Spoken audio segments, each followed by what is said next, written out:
people should just realize that I'm not going to have any sympathy for any of those things, when someone says it's difficult, because there is a lot of things in life that are difficult.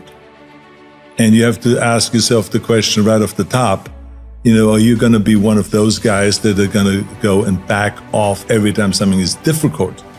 Or do you want to be one of those guys that says, look, it doesn't matter if it's easy or difficult or most difficult, I'm going to go and crush through it. That's me. That's the person that I want to be, and I'm going to prove it to myself, and I'm going to prove it to the rest of the world. So yeah, there are certain things that are difficult.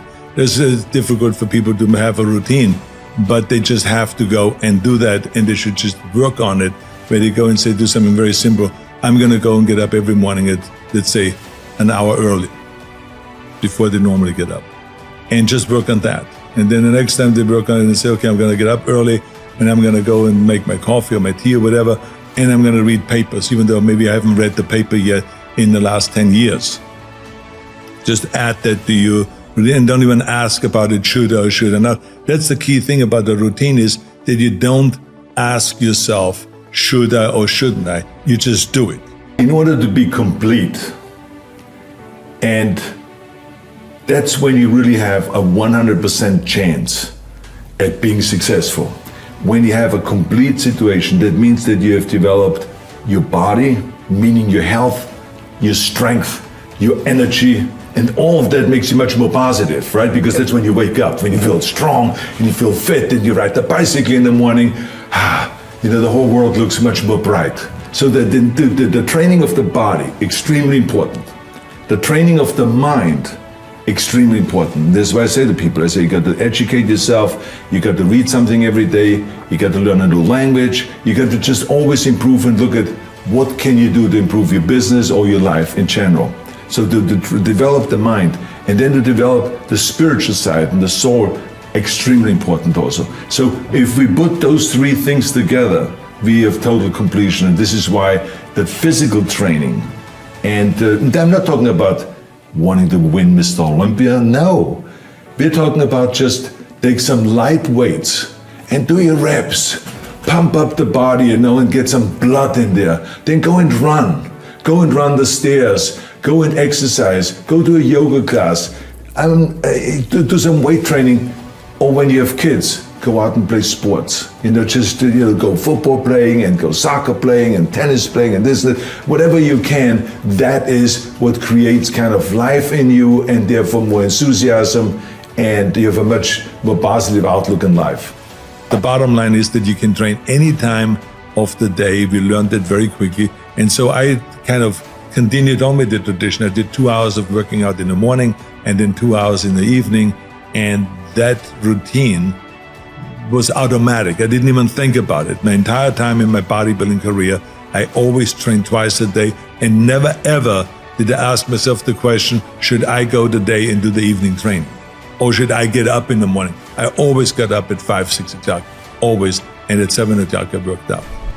The bigger your goals are, and the more outrageous they are, or especially if someone else has never done it, then the people will always say, this is crazy, this will never happen, you cannot do that, it's impossible, and all those things. And so, we have heard all the naysayers and everything like that, and you just cannot pay any attention to that, because it's just the way it is. And so I always feel like, if I can see it, and if I can believe it, then I can achieve it.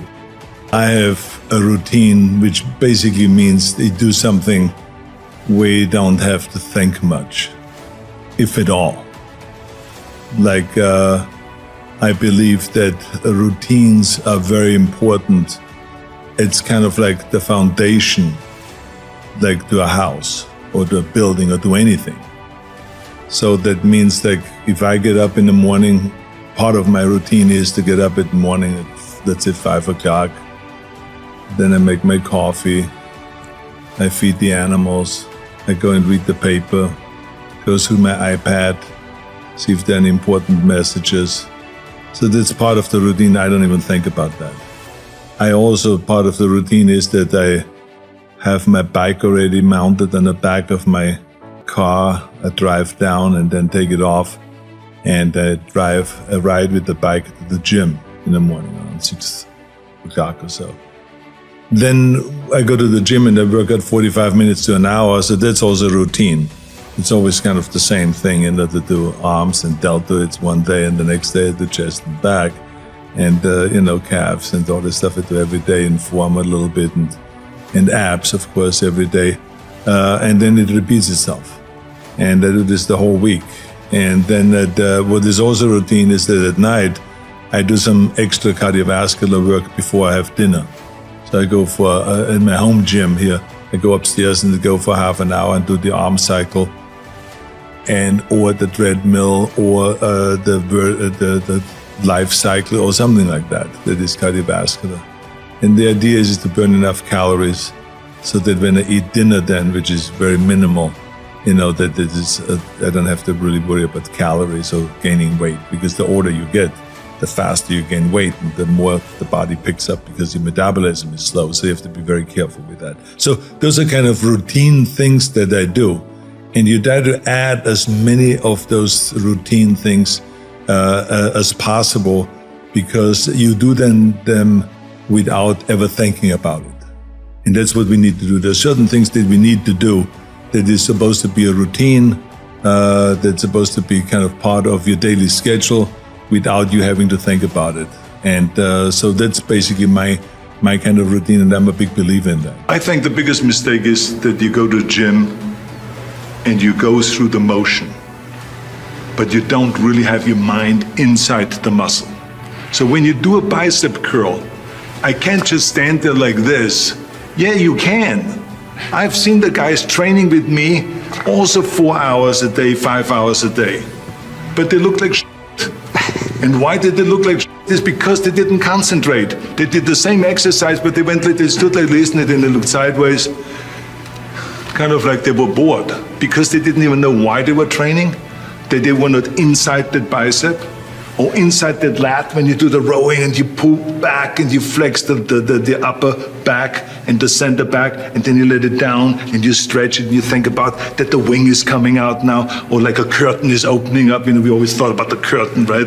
This is when we did our lat spread. So you got to think about those things. When you do calf raises, and I do my donkey calf raises, I got to be inside the calves and to make them split, to make them open up when those guys sit on top of it. First 3 guys, then I have one guy jump off, and with 2 guys, then I have another guy jump off, and then there's one guy left on my back sitting and doing donkey raises. Some people looked at it and said, this guy's doing some kinky singing. But anyway, there was something else. It was the strangers, they didn't know what we were doing. But I tell you, you got to be inside the muscle. The same is when you do chest. I mean, when I'm finished with the bench press, immediately I step in front of the mirror and I flex.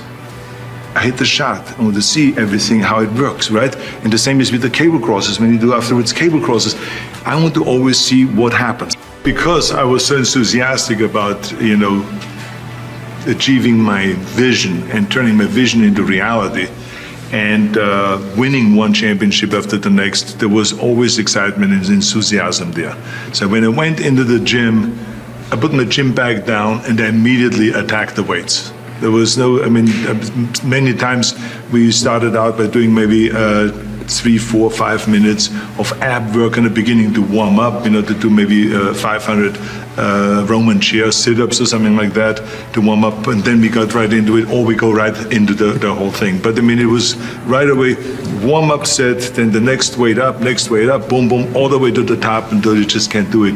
And supersetting, everything was always supersetting, and 3 pumped sets and 4 sets in a row, 5 sets in a row. So it changed on what exercise we did, but it was always all out. And like I said, the training partner was always responsible to challenge you at all times. So that was the thing. I challenged my training partners, if it was Frank Zane, if it was Dave Draper, if it was Sergio Oliva, whoever the training partner was in any given moment, we challenged each other kind of in a fun way, but there was challenge there so that you don't slack off, so you don't give yourself a break.